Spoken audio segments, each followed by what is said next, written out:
All right, everyone. Good afternoon. Thank you for being here. I know we usually ask for you to keep your cameras on, but I know some of you are going to and from commencement activities, and some of you've got kids at home today due to the weather. So keep your cameras on as much as you can, but I understand if you've got other things going on that you can't keep them on. I think we can go ahead and get started. All right. Well, good afternoon, everyone. Let's go ahead and get started. I'm Renee Wagner. I'm the KCTCS Vice President of Academic and Student Success. I'm really excited about being here with you all this afternoon to talk about systemness in higher education. I'm really big on comics and superheroes. I got that from my dad. And I also love a theme. So I cannot do any type of presentation without a theme. So I did it very understated, but we do have a theme today. From silos to superpowers, systemness in higher education. And so the things that we're going to be looking at is the rise of a new league, which is me sharing a little bit of my journey. I hate talking about myself, but I want to talk to you about it in terms of systemness, not just an autobiography. Unmasking the mission is where we're going to define systemness. That is really the key to the whole thing. And then we're going to do a segment called the Leadership Ascension Arc, which is you advancing as a faculty leader and then using your powers for good. And that is going to be moving to designing your leadership future. So that's kind of the agenda for today. Like I said, so glad to have you here. So every good hero has an origin story. So I'm going to start with mine. And you had received a copy of my autobiography. The picture in the background is when I visited Henderson Community College. Once I had left there, they had this event called during Halloween called Freaky Friday on the Hill. And so you always dress up. And so that time I dressed up as a Superman or Superwoman. So that is the picture in the background. But at Jefferson, um, I wanted you to know I started off as a faculty member in the Reading and Academic Success Division. So I primarily taught the first year experience course and then also reading. And then half of my position was being the developmental advising coordinator. So very much in, that lane and focused on reading. And then as I became more familiar with the community college system, um, and the structure of higher ed and started making leadership advances, that's when I started looking just outside of my lane, which was developmental advising, because there wasn't just developmental advising going on the campus. There was an advising coordinator who had to take care of transfer advising, program advising, etc. I became division chair, which got me into rooms with, higher education leadership. That position later, once I had moved on, became a dean level. But at that time, it was called division chair and it reported up to the vice president of academic and student success slash provost. And so once I started going to meetings with other division chairs and other leaders, that started giving me, the scope of, okay, how do we sit? How is reading and academic success situated into the college with all these other programs? And when it comes time to making decisions about whether they're course cancellations, budgets, things like that, that's when I really started learning more. So then an opportunity presented itself. We became an Achieving the Dream institution at Jefferson. And so the president at the time, Dr. Tony Newberry, wanted to have three leaders. And so I was one of those three leaders. And that is really where I finally got the scope of the entire college. We had six campuses at Jefferson, some of them in Jefferson County, but there's also one in Shelby County, Carroll County, and Bullitt County. And so making sure that the decisions weren't just downtown centric where the main campus was and really seeing the entire scope of, oh, this is what this means if we do this in this way at this particular campus versus over here. And so that Achieving the Dream work helped land us a Title III grant, and I became the principal investigator there. And it was while I was there that I worked on my doctoral degree. And so once I had my doctorate in hand, there were limited opportunities at Jefferson. I did not want to leave, but I did want to broaden my scope. And so I went from the largest community college in the system, Jefferson, to the smallest, which is Henderson Community College, and became the chief academic officer. And after a year, that position became provost. So I had the scope of both academics and student services. And that one was really where I honed my leadership and understood about wearing a lot of hats, because when you're at a small college, you still have the same scope and have to provide the same level of service, but you just have fewer people to do that. And yes, you do have fewer students, but it is a lot. And so while I was there, I also had to do duty in other ways. So I had to temporarily, for example, assist with our workforce development. We didn't have anybody there, our adult education, temporarily being taking the lead on those kinds of things. So there's a lot to that. And that helped me learn and evolve um, as well in my leadership. So then I was at Henderson for almost 5 years. While I was there, I was also the SAC-COC institutional accreditation liaison, and we were in our reaccreditation mode while I was there. And so I stayed to see them through. And then there was an opportunity that came forward at Jefferson to be the vice president of academic affairs. And so I moved there in 2021. And so got back to Jefferson. The structure had changed. It was no longer a provost model. There were different things, but still learned a lot. And then about 2 years in, I got tapped to go work at the system office. They asked me to be the interim chancellor. And then they changed the structure a couple of months in, and that title became interim provost.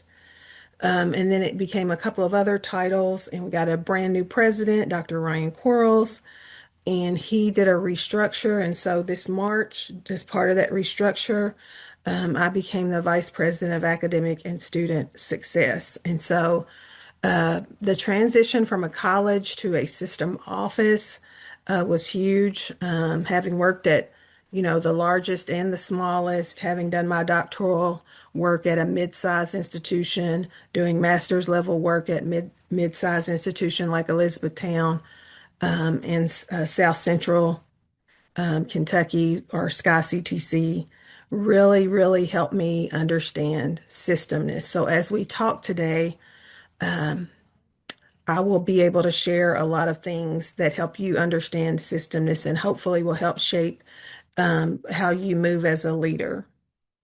So, um, I wanted to give you that little bit of background, and then I wanted us to move forward to start thinking about what is the definition of systemness. And so I know as part of your pre-work, you were asked to complete an assignment. And so we want you to join. Um, you can use either this QR code, or I can drop a link in the chat as well, if you'll give me just a minute to do that. Um, let's see.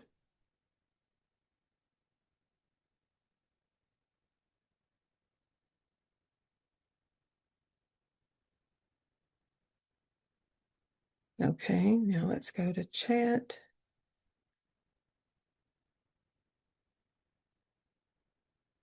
And if you can kind of, I know you're given a couple of sentences, if you don't mind to kind of summarize um, yours in here. So hopefully you see the link in the chat if you were not able to take a picture of the QR code. So I don't have any great music, but if you want to go ahead and start working on that, we'll take a couple of minutes to do that, and I will mute while you do that. Is everybody able to get in? Let's see. Okay.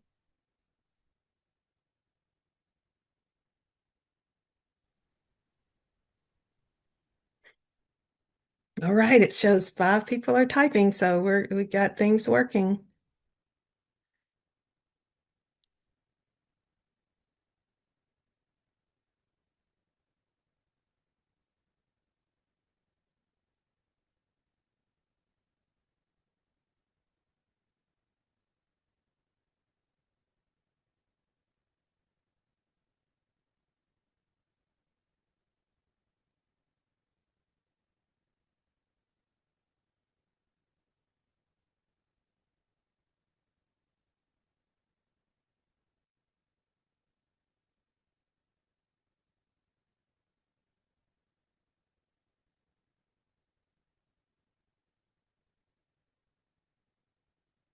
Okay, Sheila, I have placed this over on the share. Can you see the things getting typed up, or do you still see my blank slide? I see the text scrolling into the Slido, Okay, so I've great, seen a number of screens come through. great, great. Just want to make sure.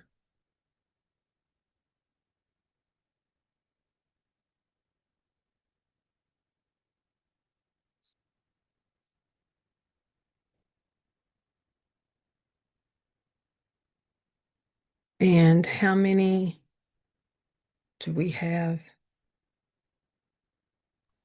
We've Want got to a give couple of everyone. folks absent today, so I'd say we've got about 25 or 26 on the call. All right, so we're about halfway there.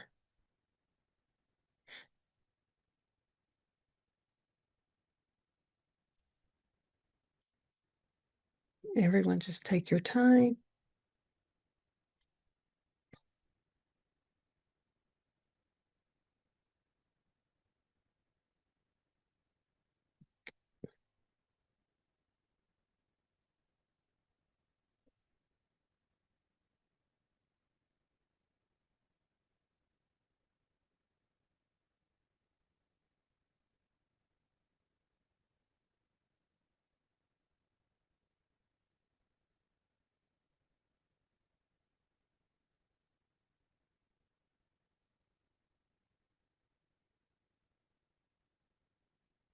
Thank you, Amy, and I'm sorry that you weren't able to type in there.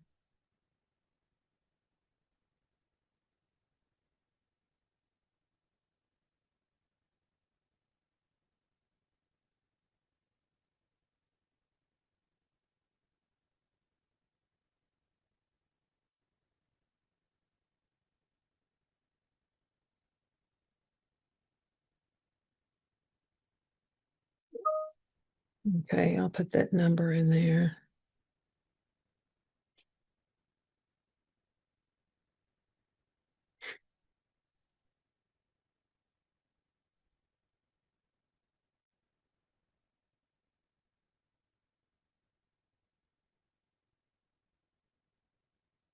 Dr. Wagner, I'm adding the notes in the chat to Slido. Perfect, thank you. And I just added the number in case anybody needed that. We have about 16 so far. That those 3 will get us to 19. So I guess everyone else is still entering.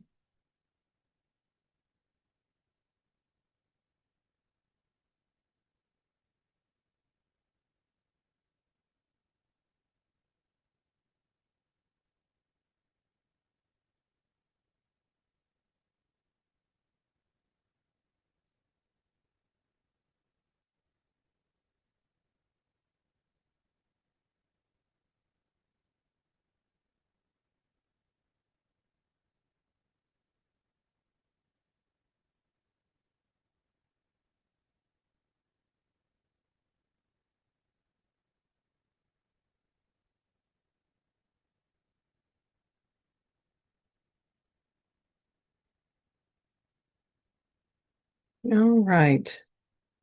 Give it another couple of minutes and then we'll move on because we're at 20.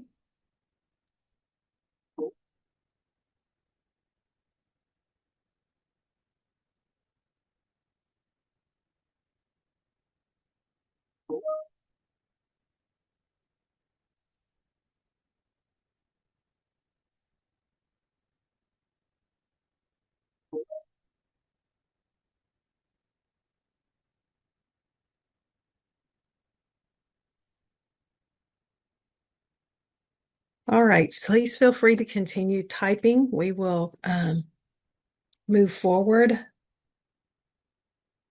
If you can still see this, if you'll notice that it kind of grabs the keywords, and we'll come back to some of what the keywords are, but system, collaboration, goals, individual, student, parts, greater, um, coordination, and alignment were all of the kind of keywords. So kind of keep those in mind as we continue to talk and start moving to our definition of systemness. Okay. So now we're going to play a little game with some images, and I'm going to ask you whether or not, just from the visual, if you think it is systemness or we'll just call it non-systemness. So let's just kind of see where we are there. So the first one is branch campuses doing the same work differently with duplicate resources. What would you say? Is that systemness or non-systemness? Maybe a thumbs up for systemness and a thumbs down for non-systemness. Can't see.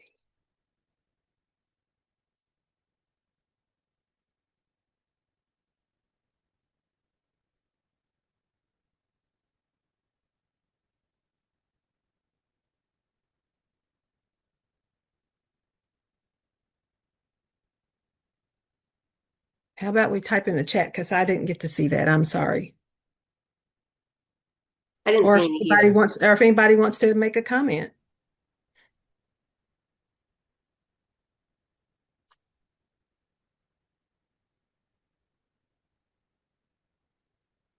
All right. Well, good answer. That is an example of non-systemness. And why is that? Someone please come on the line and tell me why you said none, that is not systemness. If they have duplicate resources and they're doing the same thing as other places, they could be using that energy elsewhere. It seems like it's just redundant and ineffective. Thank you. Anyone else have a thought on this one? All right, Well, the rest of, oh, go ahead. say there's lack of consistency and you're not getting economies of scale, so you're not getting advantage of the resources of the whole applied to whatever the work's being done. Absolutely. Excellent point.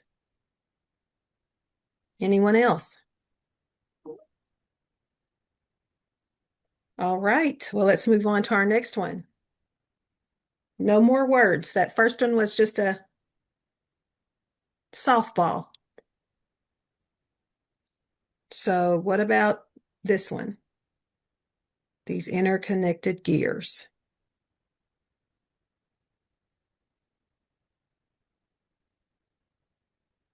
Awesome.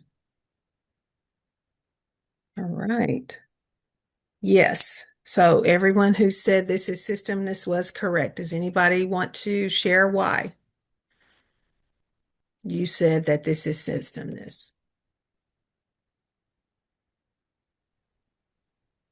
All the gears are related, or they're all reliant on each other to keep moving, but they're all moving in their own sphere. Love that. Thank you, Deb. Anyone else want to share? The individual gears themselves probably would not be able to function, and they're able to function because they're working together. Absolutely. Thank you, Brittany.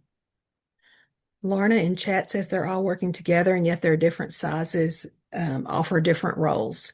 So you all get it. Perfect. Okay, got a couple more. What about a shared playbook, unified design?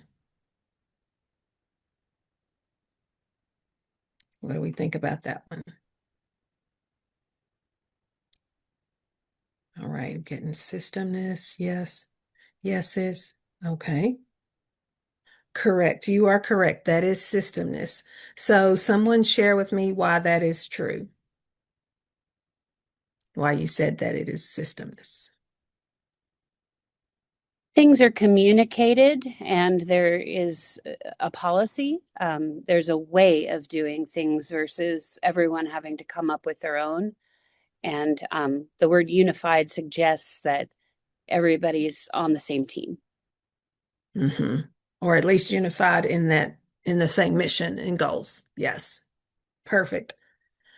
Anyone else have a comment? All right.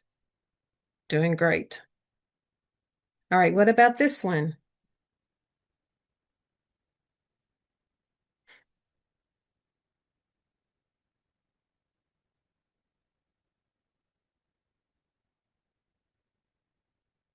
All right.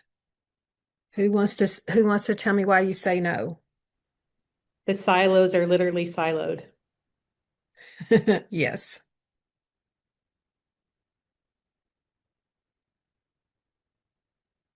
Someone else. Tell me more. Oh, good responses. Gil says silos are the enemy of systems. Yes. Michelle says there's no connection. Anyone else want to hop on and make a comment?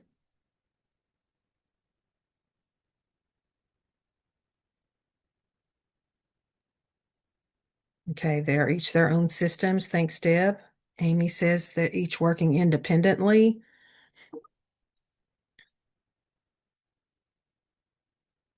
Michelle says there's no connection. That's true. Michelle says no way to see or know what each other is doing. And so what does that often result in?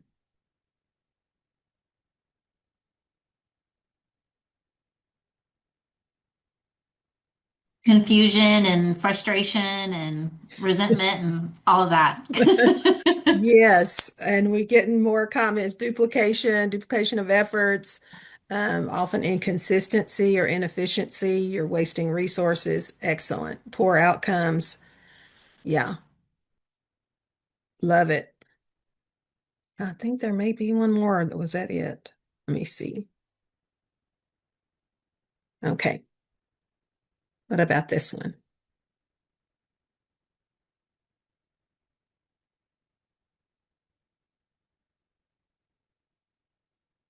All right.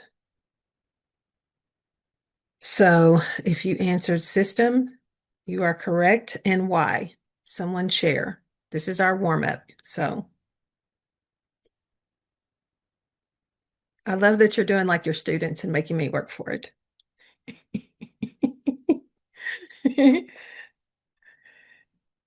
Okay, so Amy says everyone's working towards the same goal. Michelle says, although the paths are different, the goal is the same.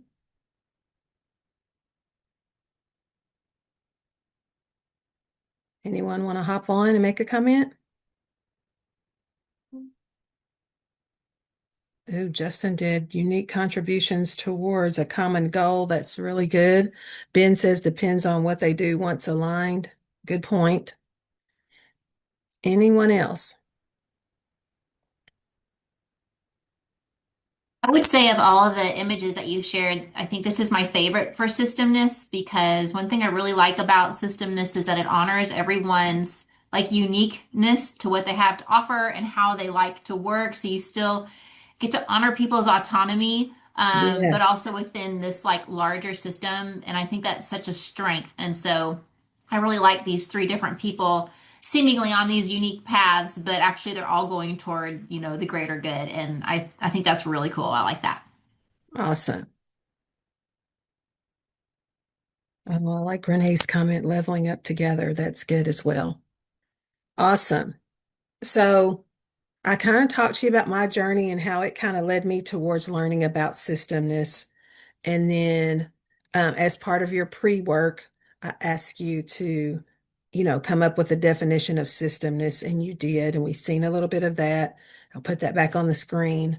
And then just to confirm all of our collective understanding, we played our little game.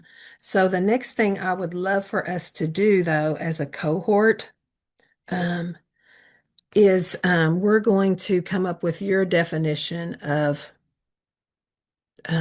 systemness as a cohort. One of the things that you probably identified, both in all of those things that I just mentioned, is that there are some things that are common in system. You know, there has to be a shared vision and goals, and you all pointed that out, whether that's a message in the chat or hopping on. Some of your definitions mention resource pooling. Yeah, that is definitely a portion of that, but very big is collaboration. We saw that. That there needs to be coordination, you know, coordinated support services that we provide to our students. It needs to be strategic and having elements of strategic leadership. And then depending on what you're working on, it also needs to be scalable. So like for me, as part of a community technical college system, one of the things of going from a large urban institution to a small, somewhat rural institution is sometimes it is hard to bring things to scale just because of the needs and the uniqueness. But all of these are key elements. And so what we want to do is for you to take your definition and kind of write your own. So I'm going to ask Sheila, I'm going to put this back up on the screen, and that is the definitions that you all placed in there. Can you see those again? Are those showing up on the screen? Yes. Okay. So Sheila, if you don't mind, let's put everyone in a breakout group and see if you all can come up with a definition for those of you in that group, incorporating all the things that we talked about. If you, in your smaller group, will come up with a definition, then we'll come back together and pull all those together. And then once you've given your definition, if you want to drop that in the chat, I think that'll be the easiest way for us to kind of sort and make our own definition. So do you want the each faculty circle to come up with one definition? Yes. Okay. All right. And how long do you want to give them? Let's start with 5 minutes and see what we can come up with. Okay. Everyone, I'm going to send you to your rooms. I'll try to remember to give you, I think, a 1-minute countdown to let you know you'll be coming back to the main Zoom room. And if anybody's left in this room, I'll figure out how to get you into Zoom room. So here you go. Welcome back, everyone. So we need someone that is not a coach to come on and tell your definition. So I'll start. I'll let you start by volunteering, or I'll just call on a specific later. Okay, Rudy, start off, tell me which faculty circle number you are, please. Oh, that's a great question. I'm not sure, but I'm going to say we're number 1. Okay, That may not perfect. be true. That may not be true, but Sheila will know. yeah. He is one. Yes. Yes, here's our definition from a most wonderful group of people. Systemness is how well we work together, pulling in the same direction, supporting each other, and getting better results than we could on our own. Oh, good. All right. Thank you.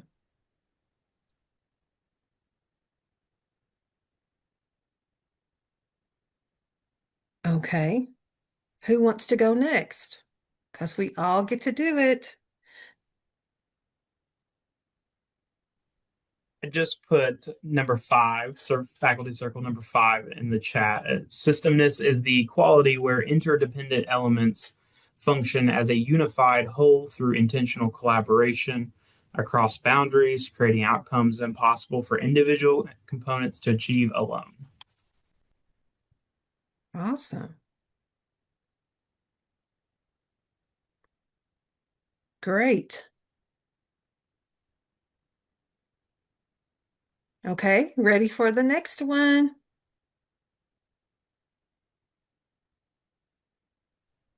I see one from Sarah. So Sarah, you can come off mute and share, or you can volunteer somebody from your group. And then Well, Ken, I I see was volunteering someone from the proup. I thought and I've you I put that you out there. already did Someone some else. hard work, so you can That's right. That's right. yeah. And then so you can do that, or you can volunteer somebody from your group. And then Ken, I saw yours too.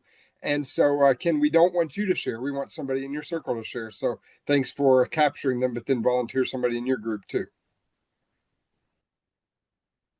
I'll volunteer group 3. A system is an interconnected network of components working together through strategic leadership to accomplish a common mission, objectives, and goals. It's the quality of how all these things work together to accomplish the goals. By pulling together resources and by incorporating economies of scale, it produces outcomes that cannot be achieved by the individual parts that make up the system. It's the opportunity for all things to work better together than they do alone. Awesome. Thank you, Ashley. I'll volunteer for group 4 and read Sarah's definition. Thank you, Sarah, for putting that in the chat. Systemness is in higher education is to better serve and support the faculty and staff to provide the required support and services for students to successfully complete their program of study, in turn supporting the wider community. It requires higher education institutions to evolve into a connected community instead of operating in a siloed departmental model.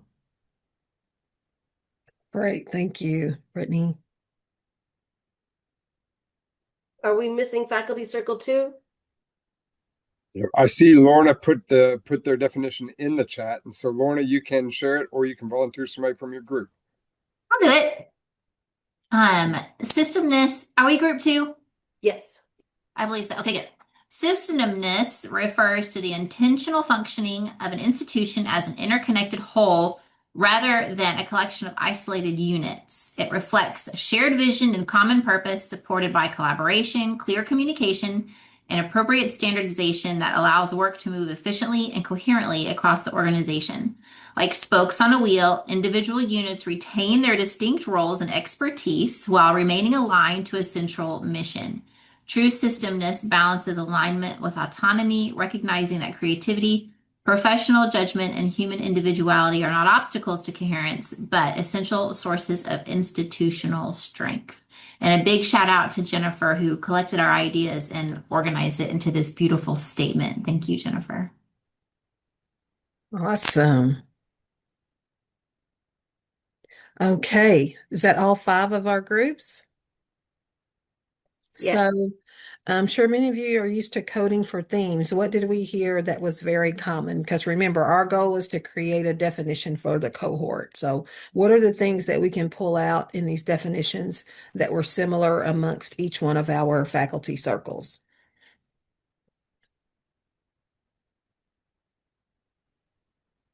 A theme that I'm seeing across several of them are independent entities coming together, and they're unable to move the system's mission without each other. Okay, thank you. Thanks, Hunter.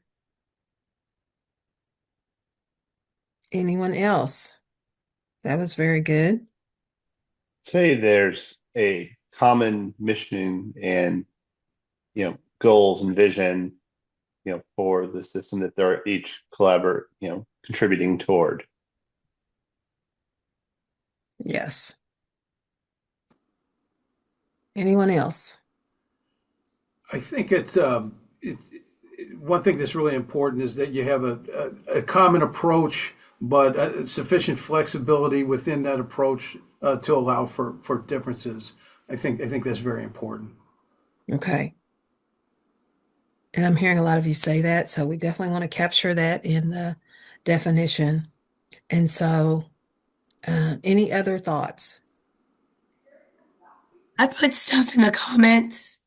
I put alignment, collective impact, and intentional practice. Thank you. I would also add that the units benefit from being a part of the system through those economies of scale that. Absolutely. So what we want to do, Sheila is kind enough to gather all of the 5 distinct faculty circles, and we're going to try to come up with a definition and let that be our exit slip. So I do want to keep going, but we do have at least your 5 different, and we're going to try to pull together a common definition that everyone would be happy with. But I am going to continue moving forward with the presentation for now. So thank you all for that. I do want to, before we move on to the next section, so it is easy for those of us who are part of the Kentucky Community and Technical College system to have these kinds of conversations about systemness. But what about, our colleges and university participants? Kind of speak to me about systemness when it comes to your framework of being university level. Is there anyone on the call that would want to share an idea or thought there?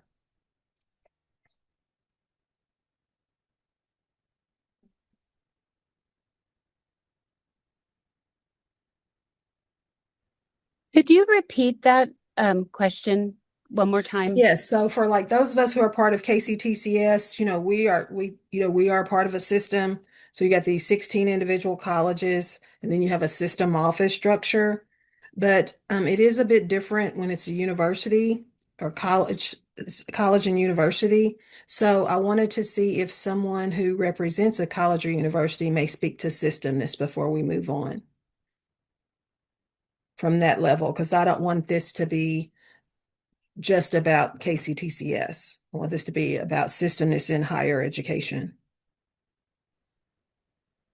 So when I look at my university from a faculty standpoint, I would say one of the things that would be different likely is that with a university, each college is so uniquely different. And I think that adds complexity to the idea of a system. Like we have a large university mission, and in theory, all of our missions align with that, but it just looks so different for each college within the university. And so that kind of breaks down into like policies and procedures and what they look like, and even how many classes a professor is expected to teach varies greatly.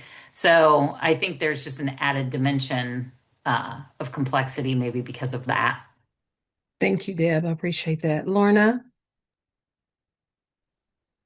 Building on what Deb was saying, that the colleges are different within universities, but so are the faculty within each college, and every faculty member, and even part of every department. And in my world, like even in our concentrations, we all may not even support what the systemness is in which we are working. And I know, like, I'm in the School of Music, so, for some of my colleagues, they're not necessarily there to support the mission and value of our School of Music. They're there for their own reasons of musicianship and continuing their own work. So I think when those things don't align, that can add another layer of complication to working together.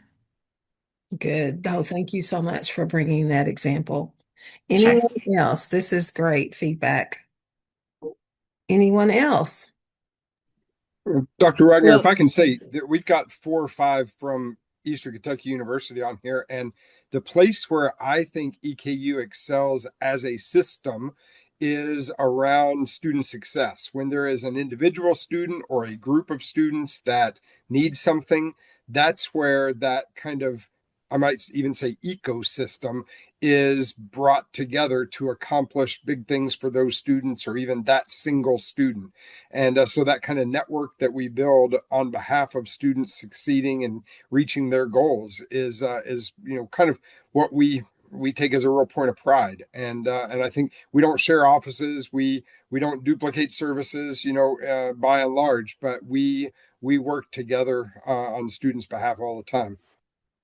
Thank you, Gil. That was so important to learn. And as soon as Sheila, I'm glad you said ecosystem, because as soon as Sheila brought this to me, that was the first thing that I thought was that, we are part of a larger ecosystem in higher ed.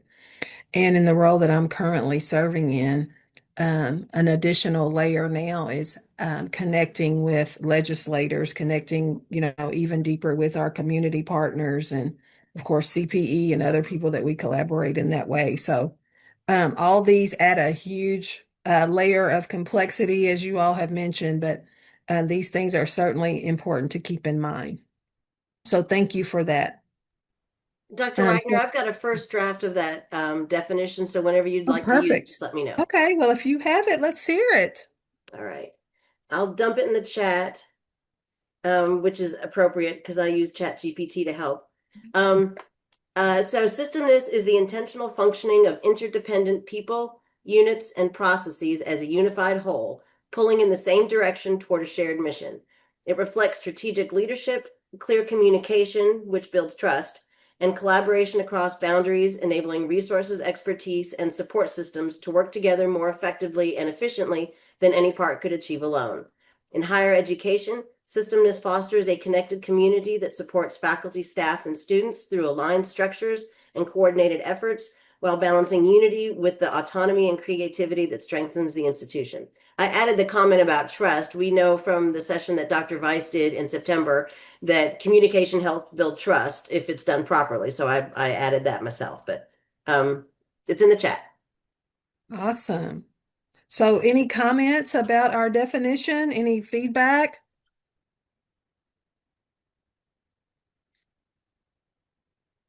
Did we miss anything that should have been included?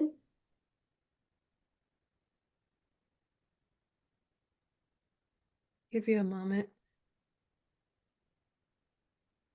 to read that.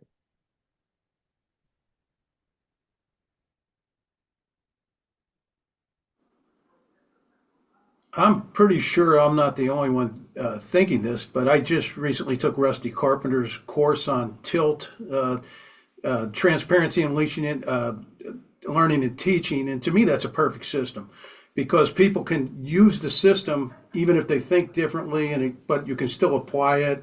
And one thing that I don't think anybody said is that you say it all the time. Like every time you meet, you mention it. Okay, this is how we're operating, and move forward from there. So you keep reminding, in this case, the students of the approach you're taking and what's really important.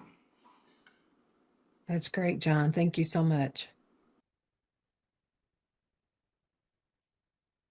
Any other comments?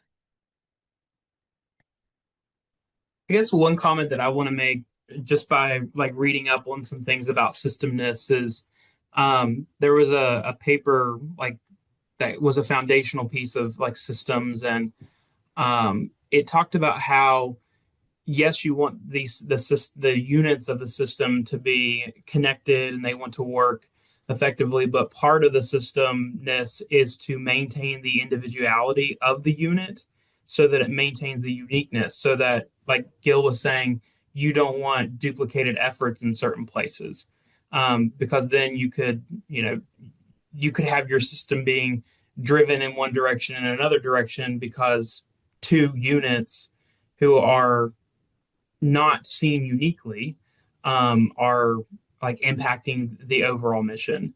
And I really like that because I think that a lot of times when higher education organizations are restructuring, it's so vital that you ensure that specific units maintain their individuality, which is also very important for my four-year partners with their colleges, like Lorna had mentioned as well, or Sarah as well.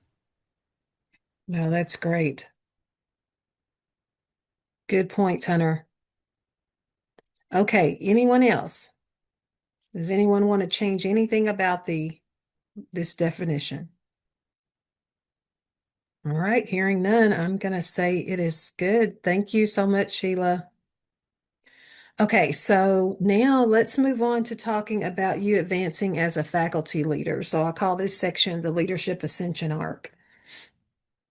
And so what we want to do in this section is we're going to give you a couple of scenarios.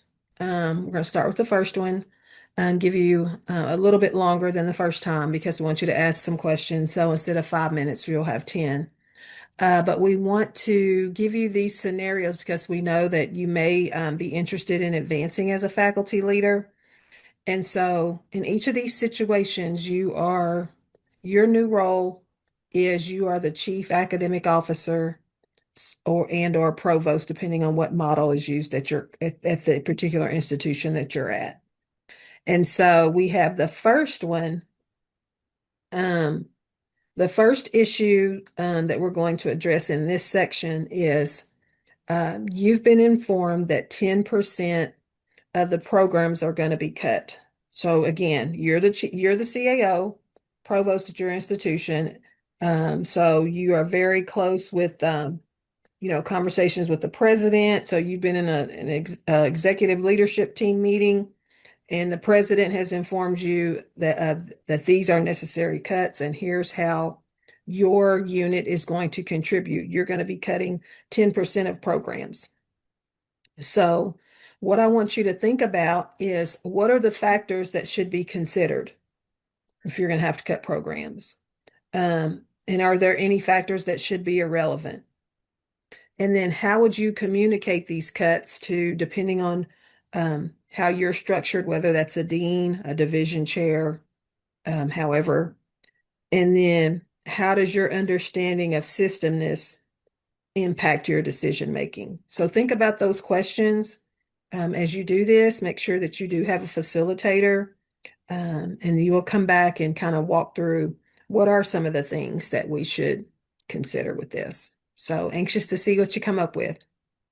Y'all, if somebody could let me know, do you see the chat while you're in your breakout rooms, or do you see the main screen? Some of you say you're seeing the chat, some of you say you aren't. So I'm going to put. I was about to say we can't see the main screen for sure. Right. Okay. Yeah. All right. I'm going to add Dr. Wagner's prompts to the chat, and perhaps you can refer to them if you need to. So welcome back. Hope you had some lively discussion. Can't wait to hear what you came up with. Originally, I was only going to talk to you about 10% of budgets cuts, but we've all done that, I feel like. So I was like, well, let's just make the stakes just a little bit higher. So thank you all for having this discussion. The way we're going to share out at this point is to have someone different other than the coach, and other than who spoke out the last time, to please present what you came up with. So who wants to go first? I can go first. Okay. Okay, I have my camera off because Big Sandy's snowed in, but I'm Jordan Maynard from Group Hi, 5. Jordan. Hey, so looking at this question as far as what factors should be considered, we talked about a number of things, including program enrollment, the demand for the program. We also looked at it from a systems perspective when talking about duplication and program sharing. If we're in a college system, is there another college that offers the same program? We mentioned how some of the KCTS schools right now are doing program sharing in fields like allied health. We also discussed return on investment for the program, student outcomes, and the demand for the program in the workforce. We would consider all those topics when considering cutting a program. Factors that should be irrelevant, we discussed mainly what would be irrelevant for us would be our personal feelings about the program. And as far as how would you communicate the cuts to the deans and the division chairs, we said face to face, and I have not an email and an exclamation mark beside it. So that's what we discussed. Thank you. No, thank you, Jordan. That was wonderful. All right, who's up next? Group 1 can go. Okay. Okay, so we have for what factors should be considered, a lot of the same ones that Jordan had. So what kind of impact this is going to serve on our students. We would want to look at student data analysis. So recruitment, retention, graduation rates. Look at the workforce analysis and the need, the cost of the program, what resources are being used for that program. Take a look at faculty and staff salaries, and the general funds. Just making sure that we have all information that contributes to the whole program to ensure the efficiency of the program. For the second one, any irrelevant factors, we said outside opinion. So those that may not know all the details of the program or may be misinformed about the program. We question the political influence on that as well, and trying to find a balance because we know we do need to maintain those relationships. And then also the length of the time that the majors have been around. So essentially, is there still a need or a drive for those programs? As far as how would we communicate the cuts, clear, transparent communication, a rationale, maybe presenting a possible rubric of how cuts were determined, and to ensure that it was data driven. Much like Jordan, we said clear communication and communicating that one-on-one in an in-person setting. And then the last one, how does your understanding of the systemness impact your decision? We just want to make sure that we're all interconnected, and without a full collaboration and a team joint effort, all the information isn't known. And so it's important to know those ramifications. Awesome. That is fantastic. Thank you, Amy. Okay, who's up next? These are really good. I'll go for group 3. Okay. We talked about a lot of the similar things to what Amy and Jordan had brought up, but when we talked about the factors that we should consider, we really spent our time. We talked about having the data, knowing the numbers and those things, but we also talked about knowing the context around that, and with an example being, one university wanting to cut a program, which ultimately cutting that program only meant getting rid of one class. It wouldn't really be effective to get rid of that. And so then we talked about as well, like some programs might be smaller, but more visible and a good marketing tool for the university. So you have to be careful, for instance, wanting to have a marching band at your football games because you're going to attract students. So you have to look at that. And we talked a lot too about the needs of the region and the community, and that, for instance, education numbers have driven, like for teachers, those have dropped significantly, but we still need teachers and there's a teacher shortage. And so is the solution to, close the special ed program that's, nobody's going into it hardly now, although that's changing, but to cut that when the need is still there and federally mandated for it to be there. So we talked about those things. We really didn't talk about irrelevant factors. We kind of skipped over that one. We talked about the communication piece really came down to face-to-face rather than email or any other way, but to also communicate directly with faculty, not just the department chairs, but to communicate with everyone in that way. And then in regards to the systemness, we kind of talked about, like, within the system of that university, like, how does these cuts, how does that impact our vision, first of all? But also, because we are not silos, we're sharing coursework. How does getting rid of one program impact other programs? Are all of a sudden they going to have to fill in gaps now that hadn't been anticipated because classes and things are gone?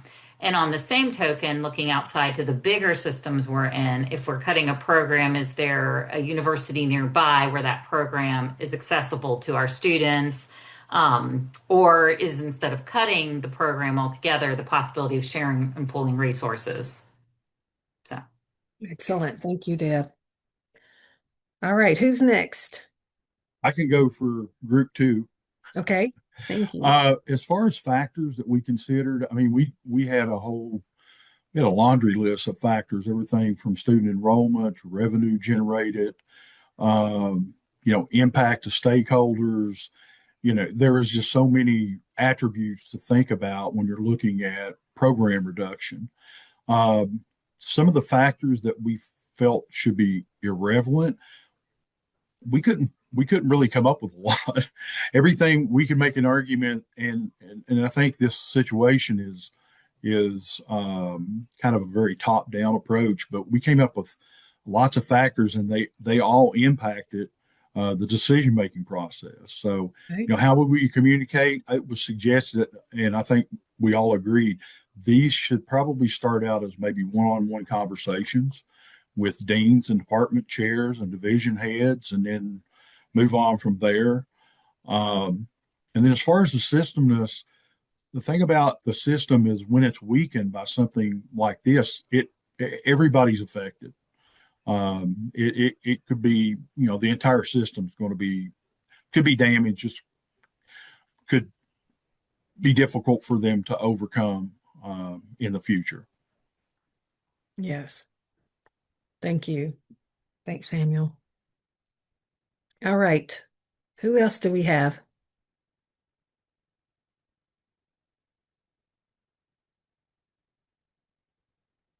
I can speak for group 4, I Okay. suppose. Please Thank correct me you. if I'm wrong. So a lot of what was already shared, we talked about, and those are all super interesting points. We we talked about on the communication side that morale is essential to Yes. systemness, and so the idea of a transparent, deliberative process that's consultative and that can make the different stakeholders feel like they've had some actual input matters. And that this shouldn't come as a sort of surprise that can feel like it's a fiat from the top down, but hopefully can get everyone on board. We also, I mean, again, several points that other groups have raised, but we brought in the idea that our programs, like is there a dental hygiene program offered at a nearby university, like for the overall state system, is how should we factor in the good of the Commonwealth in making these decisions, and we also sort of reflected back to COVID, the distinction of essential versus inessential workers. Like we didn't really like that language of how some groups were deemed sort of inessential, even if the work they're doing is important to the state. And I'll leave it there. Thank you. No, that's really good points. Thank you. I don't know if you go about Alex or Alexander, but thank you. I made some notes. So do I have one more group or did everyone go? How many more groups do I have? One more group. Okay.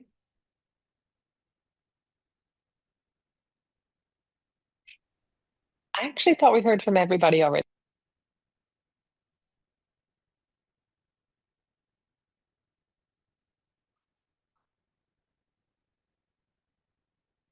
I should have counted. Thank you, Sarah. Maybe we did. I think, do we only have 5 groups? We've got 5 groups. Deb Yeah. from Faculty Circle 3, Sam from Faculty Circle 2, Alexander from Faculty Circle 4. Yeah, Amy from Faculty Circle 1. Ah, Yeah. okay. And 5 went second, I think. Okay. That went first. That was Oh, me. you're right. Sorry. Oh, sorry, It's it went called first. scrolling Sorry. up. It's called That's scrolling okay. up. So you're That's good. okay. We've got everybody. Sorry. That's okay. I'm paying attention. We got 5. It's Friday and we're trying to get it going, aren't we, Sarah? Okay. Let's see. 2 things that came up, 2 questions I have for all of you. These were excellent factors and things you talked about in terms of communication.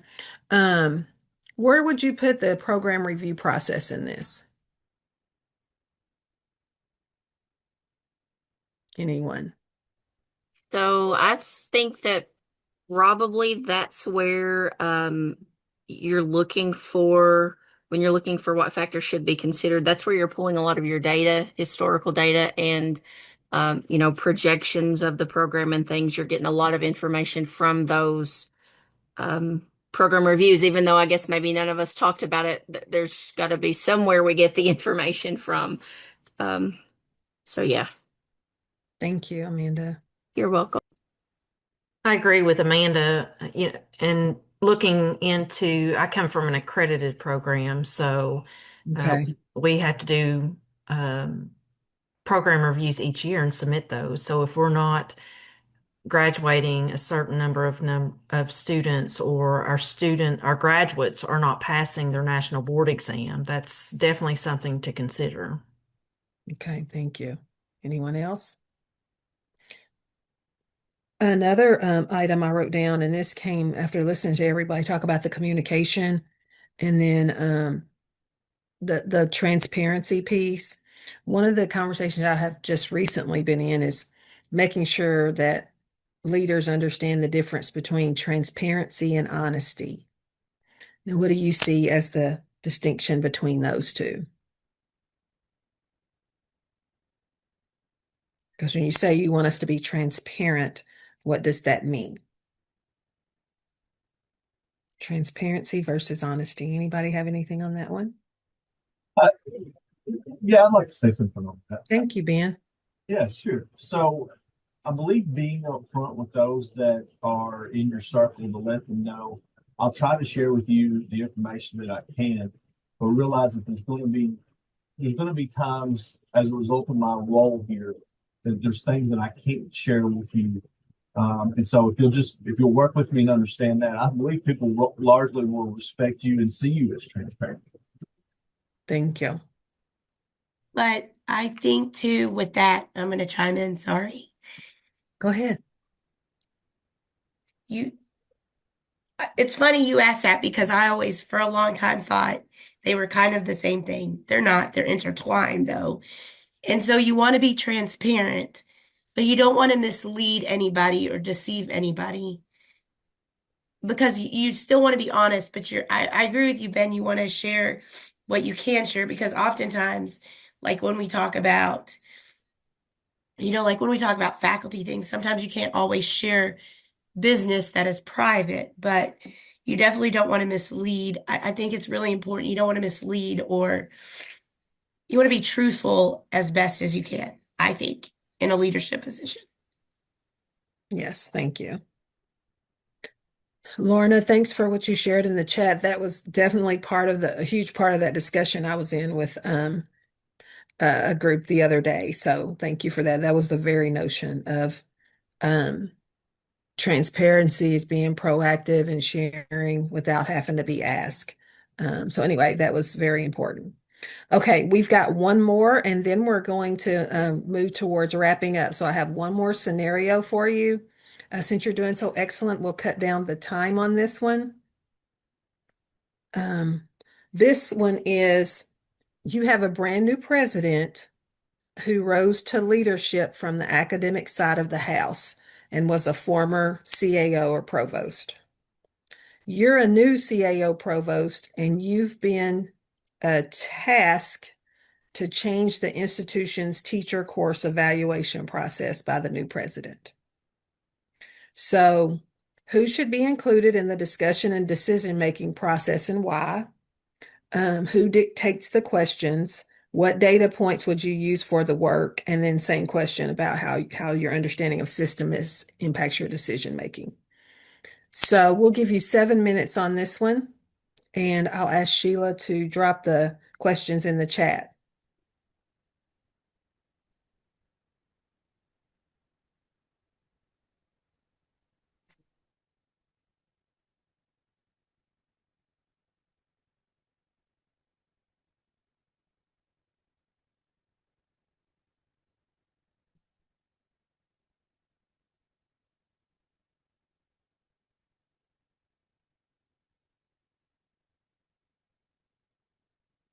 You're muted, Sheila, if you're talking to us. Elizabeth, you're in 5, right? Yes, Right. I See you am. later. And Ashley, you're in 3, correct? And she's back, and she's gone. Sorry, I got kicked out of the room there for a minute. All right. I'm in 3, Keep yeah. it going now.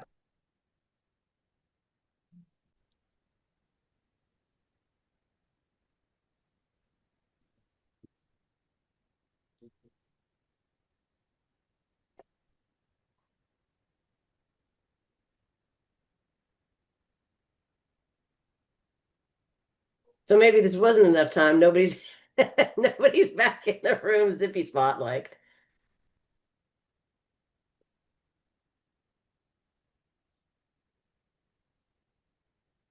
Here they come. All right. Let me know when you think everyone's back.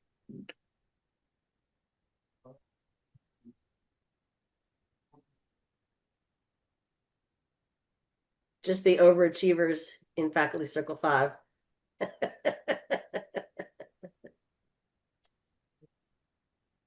Then they're coming back now. Okay.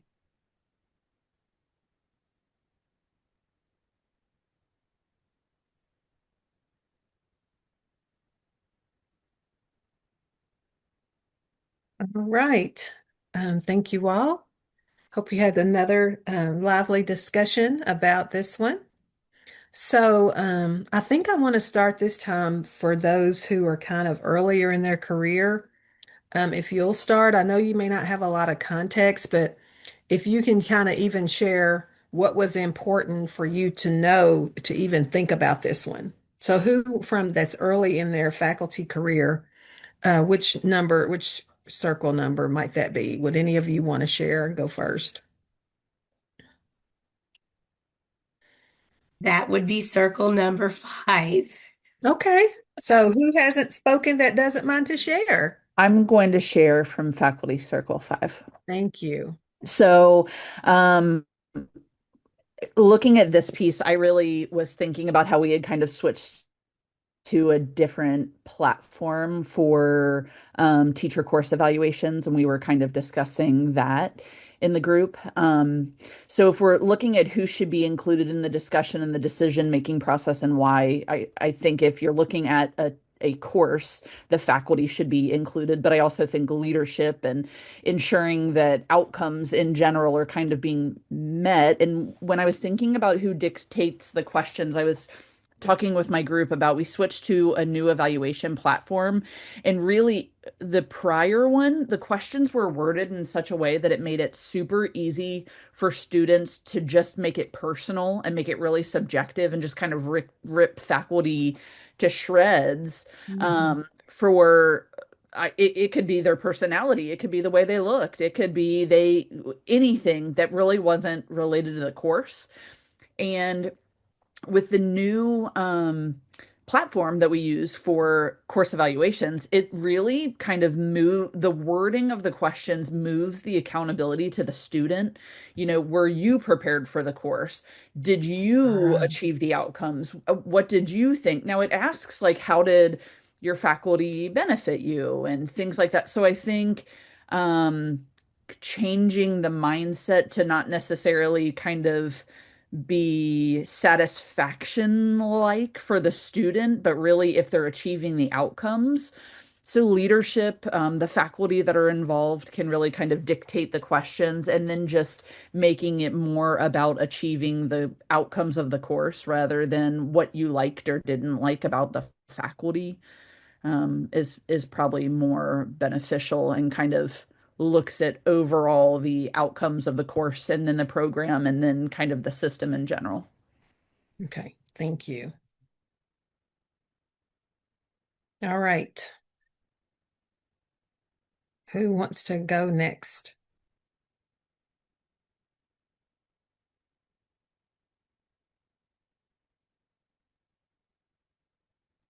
I can go from group 4. Okay, thank you.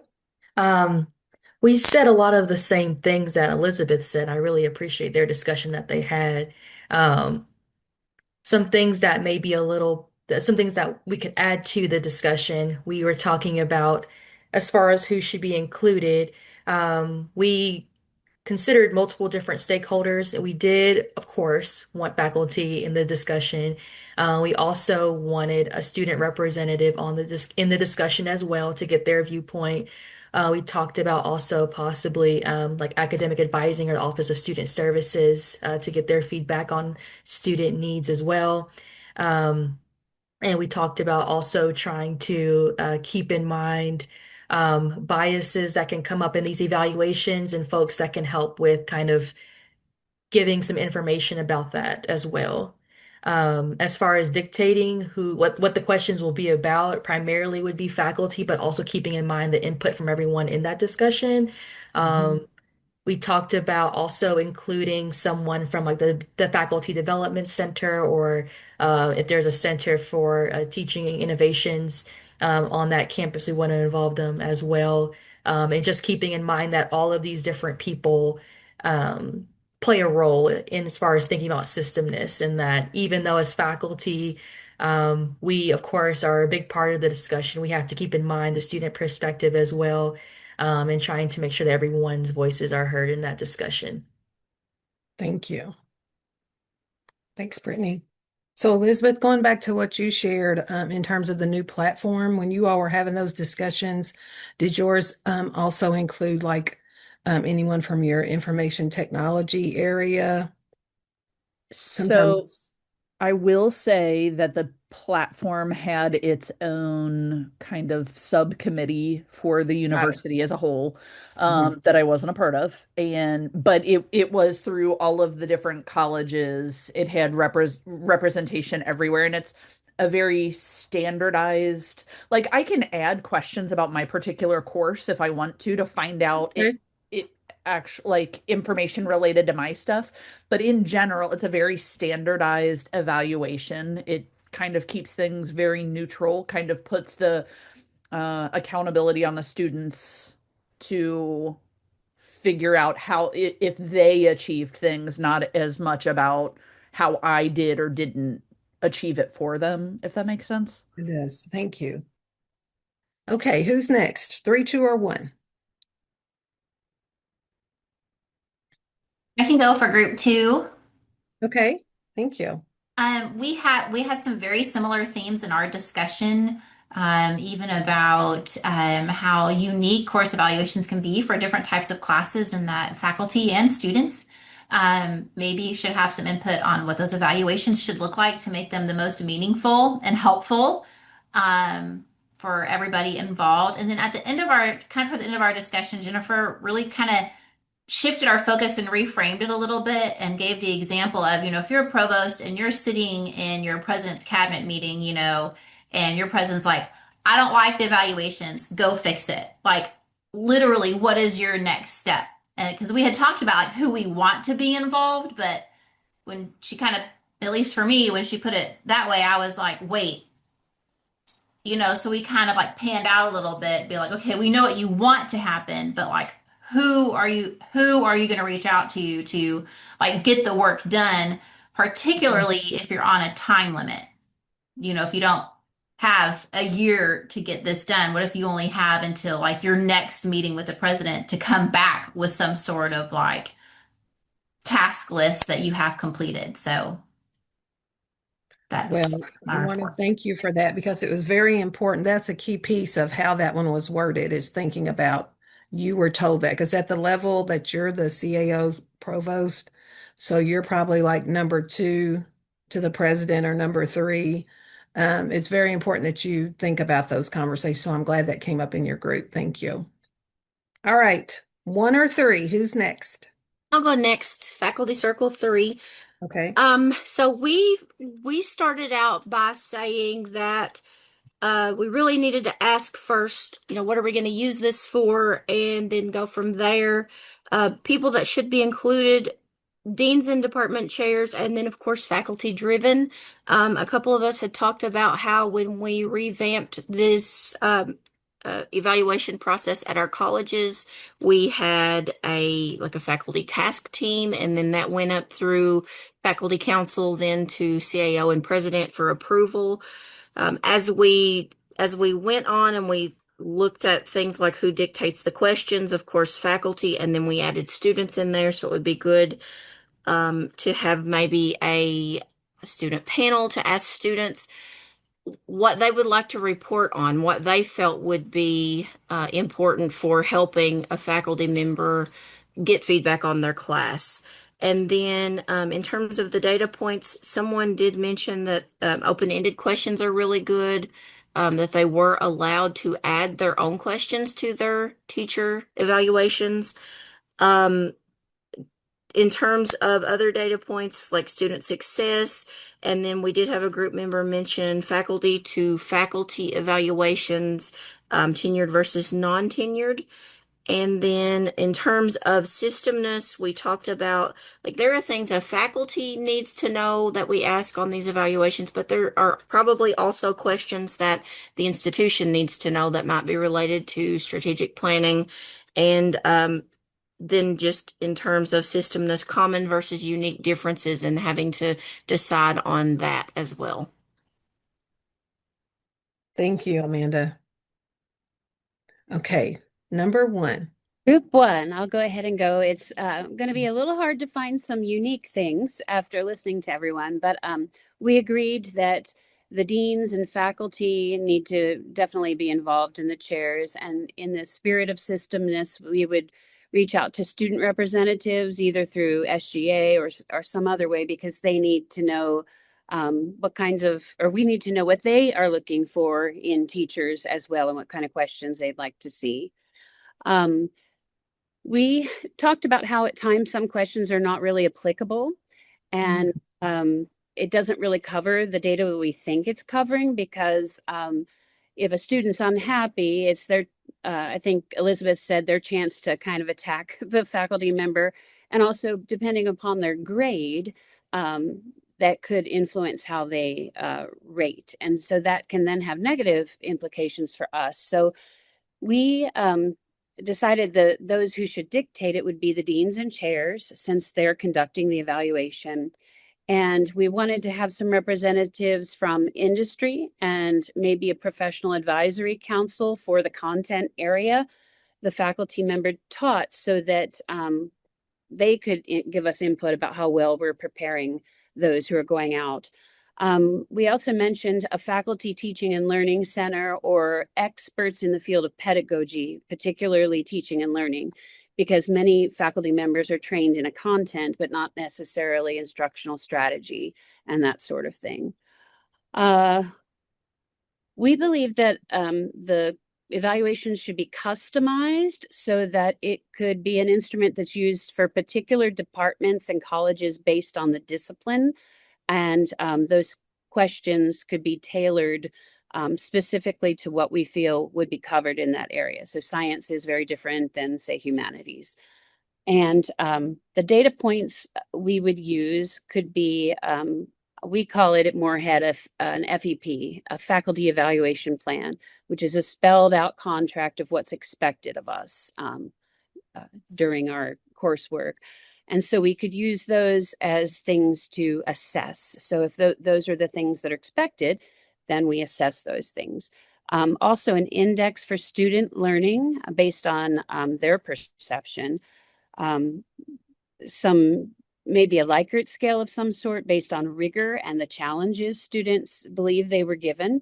And then also the pass-fail rate for that course, or in other words, grade distribution, to see if there's any correlation between how they evaluated faculty and the grade that they received, or whether they passed or failed the class. So we got a lot of talking in and didn't really get much.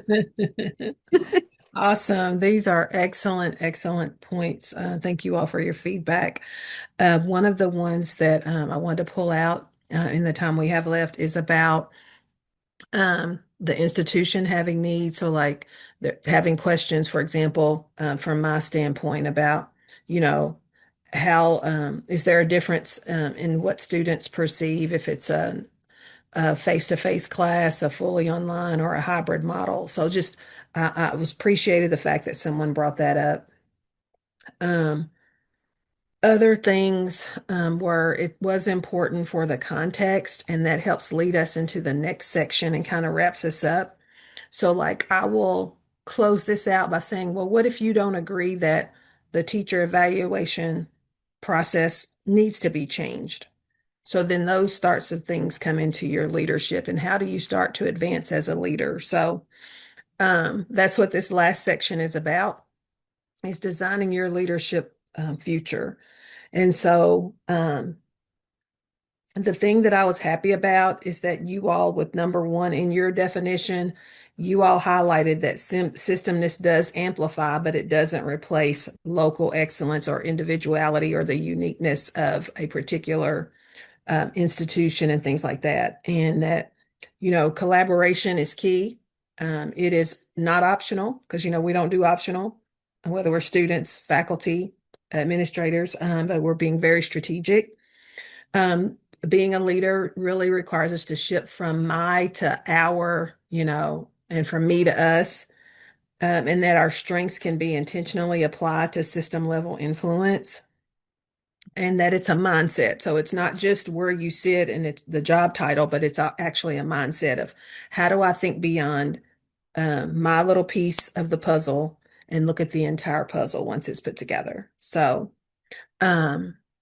the next thing then is, what are the next steps on your leadership journey? Like, all of you are at different places in your careers. You know, some of you are very new, some of you are seasoned faculty members. You know, you may be full professors. You know, some of you already have some administrative and have started your administrative journey. But I think the keys is to do, of course, take everything you're learning in this Faculty Leadership Academy. I mean, it's a wonderful, wonderful opportunity, and please use it to your advantage. But kind of taking a self-inventory, you know, thinking about what interests you, your abilities, and of course your values. But, you know, take that Clifton Strengths, what you got from it, and, you know, help you think about that, your personal leadership philosophy, your education, your experiences that you've had.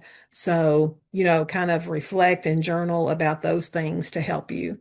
My journey has kind of been, it's not been, it's been on a path that it's gone multiple different ways. And so, but at the core, it matches what my values are. Because we're all superheroes to our students. So I love that. I love what I do. And I get to, in the classroom, I had a direct impact on students, which I loved and miss still. But then being on the administrative level of making sure that there are policies and procedures, you know, that help impacts the lives of our students and also help support our faculty and our staff. So, and then take your lessons learned. Like I said, you know, the great thing about as I met with Sheila and planning for today and learning more about the Faculty Leadership Academy is, you know, kind of your pillars of academic quality and then faculty leadership, and then how do you lead in place? And now this notion, you know, and having this notion of systemness, you know, take all those things to help prepare you for the next phases of your leadership journey. And then always pause and reflect, you know, what is my goal and how will I get there? And so you do have some post work and some questions that'll help guide you there. But that is kind of what I wanted to share with you all today. And I have thoroughly enjoyed meeting you and working with you, and you all being so open and guiding the conversations. It's been wonderful. So I hope you have happy holidays. And just continue. And I think I'll see you again in a couple of months. Thank you, everyone. I'll send you an email shortly with a variety of things. Thank you for being here on a perhaps difficult day. Have a fantastic weekend, everyone. Bye-bye. Bye.